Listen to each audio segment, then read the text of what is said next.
when I was looking, I don't know how long Casper had been in there, but Duke was just smelling his bum. He was being like a dog. I'm going to say it first, guys, but I think that mix and match is going to be...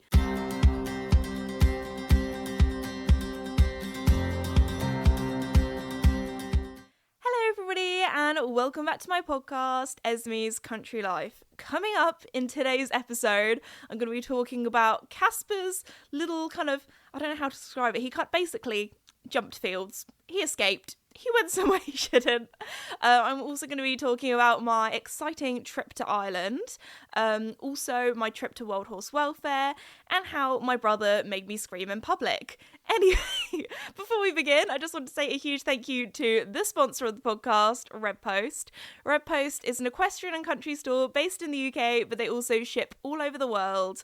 And guys, the time is here. The new Lemure colours are out. And if you want to get them, Red Post, they have it. If you want saddle pads, if you want jackets, if you want hat silks, be sure to head over to Red Post at redpostequestrian.co.uk. I thought I'd just talk a little bit about the new Lemure colours because I feel like there's been like there's a real buzz about it every year. And I've been working with Lemure for the first spring-summer collection I did was in 2019. So this is the 6th collection for spring-summer, or 6th year that I've been working with Lemure, which is absolutely wild. I feel like time has flown by. I feel like I was little 17-year-old Esme literally yesterday when they first sent me through a few saddle pads. So yeah, anyway, the new spring summer colours, I feel like everyone was expecting them to be really bright, especially as a few years ago they did some really, really bright ones, especially the year where they did watermelon, papaya and bluebell. Like, they were out there. When this year, I think they've answered a lot of prayers from people who have been asking for something a little bit more neutral, a little bit more toned down, especially as I think it's going to be more of like a core collection, if that makes sense. So I feel like I'm going to say it first, guys, but I think that mix and match is going to be the new matchy, especially with the collection that they've come out with, like different tops. I feel like you could pair with so many different saddle pads, and I think a lot of people have gone for the same thing with their kind of equestrian clothing, where it's all very bright, all the exact same colour, when I think with mix and match, you can pair things differently. Also, I feel like everyone looks a little less the same, a little bit more individual with how you pair things around. And also, you can swap things about, rewear things. I think that's quite good fun, actually. So I'm quite excited for pairing all the different colours. Also, if you don't know what the new colours are, I'm going to describe them to you. So we have walnut, which is every person that loves a bit of beige, loves a little bit of brown, neutrals, that kind of thing. I feel like I am sort of a person where I love bright colours, but then also sometimes I do like very earthy, natural tones as well. So it depends how I'm feeling, really. To be fair, walnut is probably the most practical colour, because if you're like me and always bathing very, very dirty horses, the mud won't show on you as well with walnut, so that's great. Also, if you have brown tack, I just think that will look really smart because it's kind of like a beigey, browny kind of colour. Then we have J Blue, which is very professional. I think a lot of people are going to have that as like their competing colour because it's like a lighter version of navy, so it's a little bit different, a little bit out there, but still very professional, very sleek, very classic. And also you could pair that with so many different things. Like if you have some of their previous collections that are very bright, you could pair that with the J Blue and it still look very nice, very smart, especially as I pair like navy with a lot of things anyway. And then last but not least, we have Fern, which is probably one of my favourite colours. If you are watching this on a video platform, if not, don't worry, if you're listening it on audio, I'll describe it to you, but I'm currently wearing one of the new quarter zips, which isn't quite fern, it's a little bit darker. I think there is a special name for it that I should probably look up, but it's like a darker fern, and that's very pretty as well. So I'm wearing that, and if you have been watching my cottage renovation series on my channel, you'll know that basically the whole of my downstairs is painted a very similar colour to fern, actually. So I've been waiting a long time for that colour of green from Lemure. A lot of people have been like asking what they look like compared to other colours, if you're into the whole Lemure colours, knowing what's what. I'd say they did actually release a sage green a few years ago, but that sage green was very like a bluey green, when the new fern is very more of like an earthy green. So there we go. Anyway, that's enough of me talking about the colours. If you're one of those people that are into that, I hope you appreciated my little input, what I think. But anyway, let's get on to Casper not being where he should. So the other day, So in the office, doing some editing. It was an editing sort of day. It was a bit rainy, a bit horrible. And I look outside, and every now and again, I look through the window, just check up on the horses, see how they are. Now, please tell me that we're not the only people that do this. So a lot of our paddocks are made up of electric fences because it means that we can move them, we can give our horses more grazing or less grazing depending on their dietary requirements, because my horses, I feel like with horses, they're never the right kind of shape size that you want them. They're either too skinny, they're too fat, they're too undermuscled. Actually, you can never get a horse that's probably too muscled unless they're on like some sort of performance enhancing drugs, which we definitely don't do. Anyway, so yeah, there we go. Lost my train of thought then. I was just thinking Mickey being like super buff. Anyway, Mickey is definitely not super buff. He's an old boy, but to be fair, Duke keeps him good. Anyway, keeps him slim thick. Anyway, so I was looking outside. Like normally, Joey is the horse that normally I'm like, oh my gosh, where has Joey gone? Especially after he's had 2 paddock injuries. So I feel like I'm a very like protective, cautious mum with that child of mine anyway, because he's a bit of a loose cannon. So I looked outside. I could actually see Joey, because at the moment we've put them in some new paddocks for the winter that has quite a lot of grass in, because this time of year the grass doesn't have as much sugar in. So I'm like, boys, you have the grass, eat up, it's winter, you need a bit of something to keep your bellies warm. When in the summer, I'm like, nope, no grass for you, too much sugar, you're going to be like hyper children running around. You're also going to get really chubster as well, because Baileys come along and weigh them and they're like, girl, your horses, they need a diet. So anyway, we have electric fence so we can give them different grass sections. Mickey and Duke, they get so excited when I just extend it, even if it's like by like a metre or even 30 centimetres. They're just like, oh my gosh, a few mouthfuls of glory.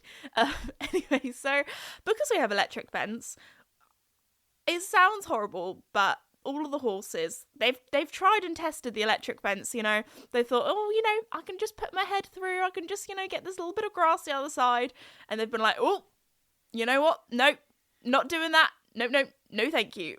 So anyway, sometimes we don't always put the electric fence on, and in this case, the electric fence battery had run out of charge. But because my horses, they know not to touch the electric fence because they've touched it before and it's not been very nice. We went through a stage where we just didn't have it on, especially as when you're leading horses in and out of the paddock, sometimes it can just be quite easy just to forget to put it back on. And actually, to be fair, I have touched the electric fence and got zapped too many times to count. I think the worst was when I was cleaning out Mickey and Duke's water trough and I bent over, giving it a good old scrub, and my bum cheek touched the electric fence. And when I tell you, I leaped up into the air and screamed. It was the scariest jump scare of my life. At first, I didn't think it was the electric fence. I thought someone's touched my bum. Someone, like some wasp or something has got me. I don't know. It wasn't great. It wasn't great. But anyway, I feel like we've all been there. So anyway, yeah, our electric fence was not on. Casper, even though he was in a beautiful field full of luscious green grass, loads of food, he decided to ditch Joey and was like, Joey, mate, I don't want to be next to you anymore. I don't want to be with you in this field. I'm gonna go. So what did Casper do? Even though he is 18 years young, he decided, I'm gonna jump this electric fence. And you might think, oh, where did he go? He went into Mickey and Duke's paddock. Now, Mickey and Duke's paddock, in the summer we call it the Dust Bowl, and in the winter we call it the Bog. So this field has barely any grass on because Mickey is very prone to laminitis, Duke is very prone to laminitis. They're just like, it's just like a no grass zone. Don't worry, we don't starve them. They have haylage.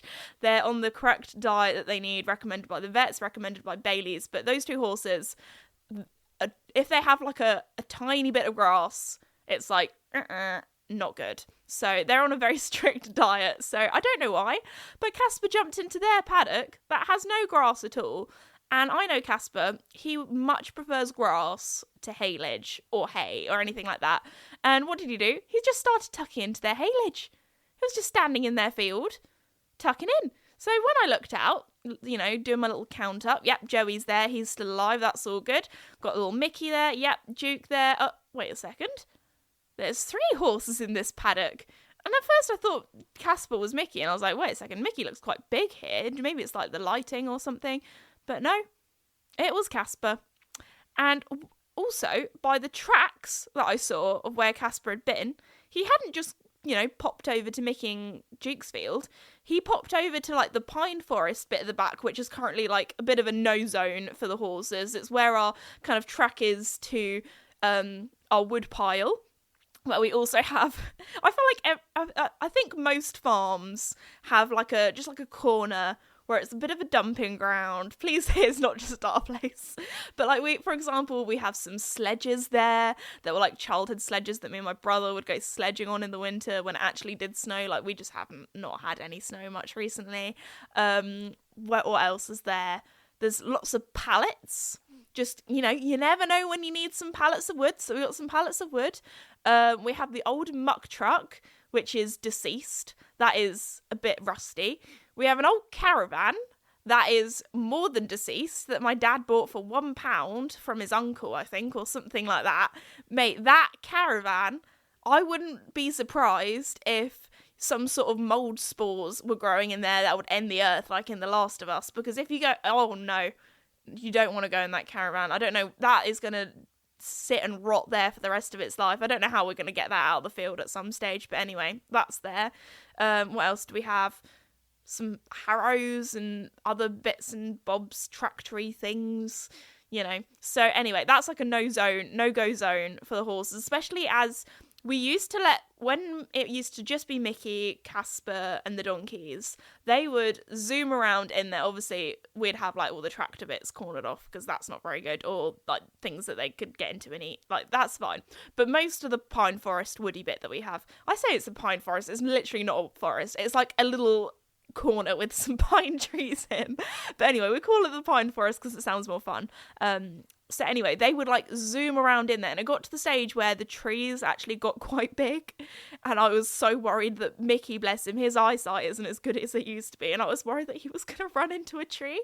So Mickey and Duke, they have like a hedge line, it's not a hedge, but like a line of pine forest trees, so they can go under there. They can actually, tell you what, it's pretty useful for hanging their hay nets or haylage nets onto one of the trees. So they have, like, shelter, they have a bit of shade, but they can't go, like, in the full forest, because if not, Mickey, bless him, he would just run into a tree. It wouldn't be good. So, yeah, Casper was in there, and we can tell that he was in there from all the hoof marks. So he jumped out of him and Joey's area into the pine forest, had a little mooch about, and then jumped into Mickey and Duke's field. And tell you what, not Joey, getting my horses mixed up, goodness gracious. Casper and Duke have never been in a field together. So I was a little bit like, oh my gosh, what's going to happen? When I was looking, I don't know how long Casper had been in there, but Duke was just smelling his bum. He was being like a dog. He was just standing behind Casper. He was very, like, inquisitive, like, wanting to be with him, but also was very, like, submissive at the same time. You know, when horses kind of lick their lips and kind of yawn and that kind of thing. He was doing that, but to Casper being like, you're my daddy. And even though I kind of say that Mickey is Duke's daddy, he's like, what would Casper be then? Older brother? Uncle Casper. There we go. I don't know how my horses are related. I know they're not properly related. They're all my children, and they're all brothers, but Mickey is kind of like a father figure to little Dukey. Anyway, so there we go. Duke was just there vibing, especially as Casper and Duke normally don't like each other that much. Actually, Duke loves everyone and anyone, apart from once when Ruby came into Duke's field. Ruby, my boyfriend's Labrador, and Duke he gave her some warnings. He pinned his ears back, and then he ran after her a little bit, but luckily I was like, Ruby, get here now. She's normally very good at recall, but she just wanted to sniff Duke's bum, and I was like, Ruby, oh my gosh, if you get kicked, I will be, my boyfriend will not be happy. I will not be happy. I will be crying. Anyway, so she is a very good girl now. She knows not to go into the horses' fields. He didn't do anything. He just kind of like ran after her a little bit, and she was like, "Oh, you're a bit too big of a doggy for me." Especially as she's quite a big Labrador as well. Most people think she's a boy. So when she does meet other dogs, like she is quite normally the biggest dog. So when she met the horses, she was like, "Oh, you are bigger than me. Okay, yes." No. Anyway, Casper and Duke, they have been getting on pretty well because normally Casper doesn't like Duke, especially when I lead him past. But to be fair, Casper does that with any horse that gets led past a stable. He'll pin his ears back and just be really, really grumpy and be like, "Dude, this is my turf. Get out." So, yeah. Over the field fence, though, between Duke and Casper, they've been kissing each other. They've been playing the kissing game, if you listen to the episode where I talked about the kissing game. So they've actually been getting along pretty well. So maybe Casper was just like, "Hey, I want to be with my new bud, Duke, and be with them." So poor Joey, he was just rejected. He was just out there on his own like, "Guys, what about me? I'm just here. Where are you?" So, to be fair, I don't think Joey cared that much because he had all this grass and was stuffing his face full. So that is all about Joey's little Dukes. Oh my gosh, why do I keep getting my horses mixed up today? I think I'm not quite awake this morning. So that is all about Casper. Casper's escape. Before I do my little talk about my trip to Ireland, I just want to ask, please, if you could, if you're enjoying the podcast so far, if, depending on what platform you're on, because it's different to all, but if you could rate it, like it, comment on it, subscribe to it, that would mean a lot. So thank you so much. But anyway, let's get into my quick whistle-stop tour to Ireland, because I went to Dublin for less than 24 hours. So I was going to say I got up at 5 a.m. Actually, I kind of got up at 5 a.m. I got up at 5 a.m. but we left home at 5:30. It was more of a, my alarm went off at 5 and then I stayed in bed for 15 minutes and then quickly got ready in 15 minutes. Which actually was a bit of a line compared to my trip to Wild Horse Welfare, because we left at 5 for that, so I had to get up at 4:30, 4:45. So that was an early start. Anyway, my trip to Ireland was very quick because literally went to the airport, flew over, had a little walk around, did all the, Dublin things. I've realised that I've been to Dublin or Ireland 5 times in the last 12 months. So Team Ireland, you are definitely like my second home. Anyway, the reason why I was going over there was for my new book, Ellie and the Ponycat Mystery. I was doing a book signing there. Also, quite a few of you asked me if I was going to be doing a YouTube video or a podcast about it. So shout out to everyone who came along to my book signing. Thank you very much for coming. Also, something that was very, very cool. Easons have made my book #1 in the children's section, book of the month. So that was wild. I think it's the second or the third time that it's been #1. So thank you very much, all of you guys, for all the love and support on the book series. So many of you have asked me if I'm going to be doing a book 4. And it actually, some of you didn't even ask me if I was doing a book 4. It was, when is book 4 coming out? Because there are like 4 kind of main characters. I'm holding up 3 there, my fingers. 4 main characters in the story. And each story so far has kind of been from a different character's like point of view telling the story. So the first one was the character Summer, then it was Ellie, no, not Ellie, then it was Jessie, the third book, recent one, is Ellie, and then Daniel is the other character, and I'd love to do a story about Daniel. The thing is, when you're doing all 3 things and you get a book contract, the book contract was only for 3 books, and it's been really successful, so I'm trying to persuade Penguin/Puffin, my publishers, to do a book 4, so if you really, really want a book 4, please message them. Just be like, dudes, you need to do a book 4 of the Starlight Stables gang. Team Ireland, Penguin and Puffin are very up for it. I just need to try and persuade the UK, because my co-author Joe, we're both really excited about it. We would love to do a book 4. We've already come up with a little bit of a storyline as well, so we just need to get that signed and delivered, basically. So fingers crossed, hopefully it happens, but we will see. But yeah, so I had a really good time in Dublin before. I had a little bit of time actually before. So I did all the Dublin-y things. We had a little walk to a cafe, had some lunch, had a little mooch about, saw Molly Malone, which if you haven't been to Dublin before, there's the statue of this lady called Molly Malone. Every time I go there, this little bit rude, but every time I go there, her lady chest, I don't know how to say this in a family friendly way, it's just very shiny, where I assume lots of people have touched it or rubbed it, or I don't know if it's a lucky thing, but it's a little bit weird. I find it a little bit funny, but every time I go there, the front of her, it's very shiny. Anyway, there are some weird people in this world. I can say I've been to Dublin 5 times. I have not touched her lady areas, but anyway, moving on. What other things did we do? We went and looked at Trinity College, had a little mooch about there, looked in some shops, and then went and did my book signing, where they actually have this really cool thing in like is it the basement of Eason's, where they have this kind of wall where people who are really famous or really cool that have been there, they've signed this kind of bits of wood and things. So my dad and the lady there were going through all these different people, very much from the last century, and I was like, I think this is a bit before my time. I don't know who any of these people are, so I think the only kind of band / people I'd heard of was Westlife. I think that was it, really.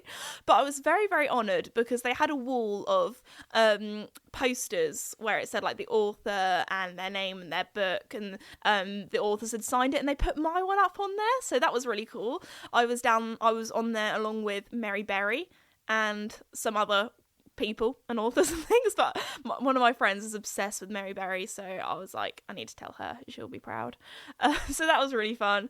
And I think there was 206 of you that came along, so it was a sellout crowd. You guys bought the tickets straight away, so if any of you guys ever want to come to any of my signings or meet and greets, please get tickets as soon as possible, because you guys buy them up quick. So anyway, although I'm pretty sure the cost of the ticket was actually the cost of the book, it was just to make sure that people had a place and everything. But yeah, so that was really lovely. You guys are all so nice. Had a little chat about the horses. I think I told a few of you about Casper's escapade, because that was quite funny. I love always like hearing about you guys and your riding journey, if you ride as well, and talking about the books. So yeah, and then we went to this really cool restaurant in the evening, actually, that was New Orleans inspired food. So if you like barbecue, American kind of stuff, that was really, really good. And then we got a flight home, and then I got back home really late, and basically the whole of Sunday I was shattered. I was tired. I was just snoozing, sleeping, that kind of thing. Also, if you're ever wondering where my signings are, meet and greets, that kind of thing, if you go to thisesme.com, all of the information is on there, like the timings, where it is, if you need to get tickets or not, that sort of thing. Also, I just want to put it out there, I'm not doing many meet and greets in the UK this year because I'm doing so many ones that are abroad. So if you're part of my UK audience, or if you're from abroad and want to come over to the UK to a show, which so many of you guys have done before, like I've had people come all the way from Australia, states in America, different countries in Europe, like it is wild. So if you've ever come from a different country to come and see me, thank you so much, or just come to see me in general, thank you. But yes, I'm actually doing a meet and greet at Red Post, hopefully this summer. So if you want to find out more information about that, check it out on thisesme.com. But anyway, let's talk a little bit about World Horse Welfare. Now, I have done a full video on this, so I don't want to do too much of a ramble and a chat. A little quick summary, and then I'll tell you a little few behind the scenes kind of things.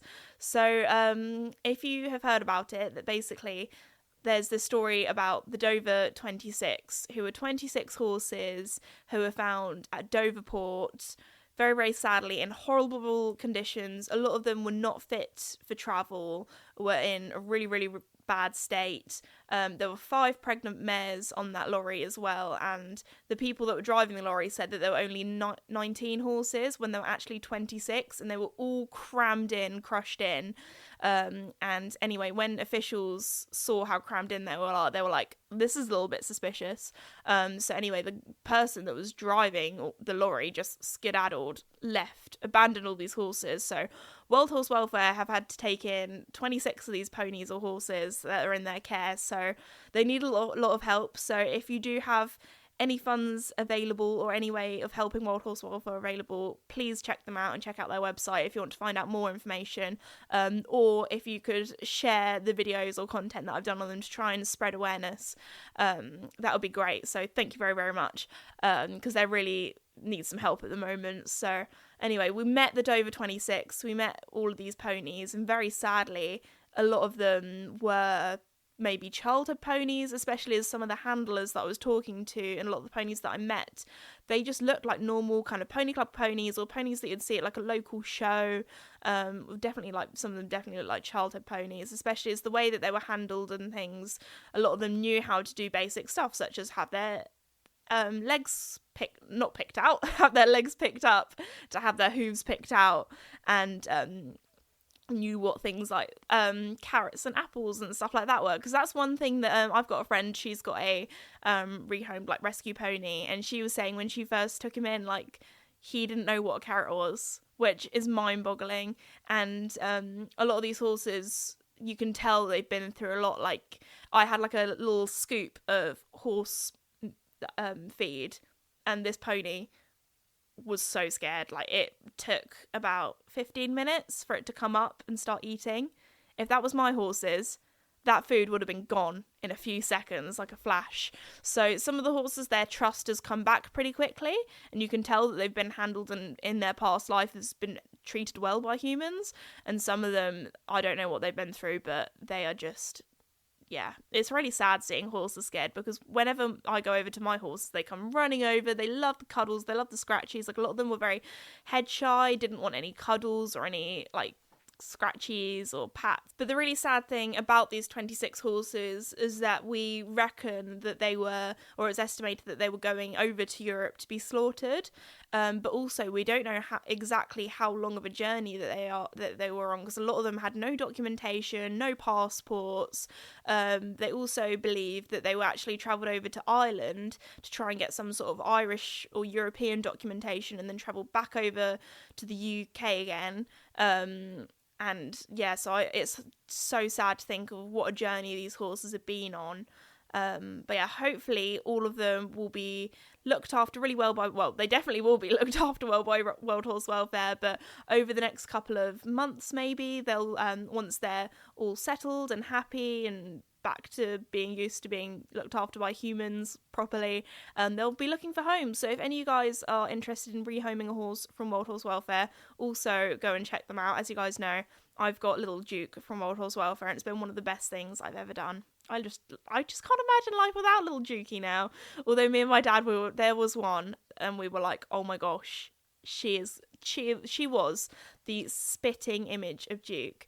I say she had definitely more of like a Welshy face, like it was a little bit more of like a dish shape, or she had like slightly bigger eyes than Duke, but like her colours, her markings, she even had a little marking on her nose where it was a little bit pink like Duke, and I was like, oh my gosh, it's on the same side as well. It was mental. So you never know. I'd love to do it. I know that they probably aren't related, but imagine if that was like Duke's sister or something. So she was only known as Pony 22, and they were saying, well, she does need a name because she had no passport or documentation. So I was saying we should call her Duchess because she looks so much like Duke. So I would love her, but at the moment we just don't have any more room for any more World Horse Welfare ponies. But one day there will be more room, more time. But I'd love to rehome more ponies from there. But yeah, if you could help World Horse Welfare in any way possible, that would be amazing. And then, after we did all of our filming and all that kind of stuff, meeting the ponies, which actually still sticks to me, like I still feel very emotional thinking about it, thinking about these childhood ponies that were maybe sold on with good intentions, ended up in the wrong place and ended up on that truck. Anyway, we're going to move on. This is the Happy Podcast. If you want to find out more information, go and watch the full YouTube video where I just feel like I've just kind of not glossed over, but just done like a little whistle stop explanation without it being too intense and too emotional. But on the way back, it was really nice because I actually got to see my brother who's at university, so I don't really see him as much anymore, apart from when he's on his holidays and he comes back home, which is nice. So we saw him, and we were going to have lunch together I say lunch, it was a very late lunch. Sorry, I had a little hiccup then, at a restaurant. So because it was quite busy, I think it was half term as well, we went in and they were like, oh, you can have a table, but it'll have to be like 15 minutes if you want to go for a walk and come back. And we're like, great, perfect, thank you. So I went in a little shop, had a little mooch about. I feel like mooch about is the word of this podcast. I said that a lot. I do just love window shopping. Like, if I'm ever sad, sometimes I just need to get out and just like have a little look around. Like, I find it so fun just looking at things, even like I'm definitely on like a no spending zone at the moment. I'm trying to save up for bits and bobs for the cottage. But anyway, I was just having a little walk around, and I saw in the corner of my eye this person walking really quickly, but I hadn't clocked at this point that it was my brother. So I was like, oh, I'm going to quickly get out of the way. So, you know, I just walked a little bit closer to the like shelves of plant pots or whatever that I was looking at. And then, boom, my brother, you know when someone gets their 2 fingers and they like prod you in your stomach? We do that to each other sometimes because I am so ticklish, and that is like my ticklish area. So anyway, he got me there. I screamed and levitated. I don't know what it is when you know when people say, oh yeah, that made me jump. I do literally jump. I levitate. Anyway. And my brother was like, oh my gosh, calm down. It's only me. I was freaked because I didn't realise it was my brother. I did see that there was someone coming up behind me, but I was like, oh, move out their way. They're obviously in a rush. I don't know. Maybe they're running to the toilet and are having a bad time. You never know when someone's on the move. I was like, I want to get out their way. And then it was my brother. So there we go. We had a nice old lunch, had a good old catch up, had a little walk around, and then we went home. So that is what I've got up to in the last week. I hope you enjoyed hearing about Casper's little adventure, my trip to Ireland, and also my brother making me scream in public. There's got to be one embarrassing thing. It isn't Esme's country life, but that one thing being a little bit embarrassing, going a little bit wrong. But anyway, so there we go. I just want to say a huge thank you again to Red Post for sponsoring the podcast. Go and check out the new spring-summer bits and bobs from them at redpostquestion.co.uk. But anyway, thank you so much for listening, and I will see you all next week. Bye!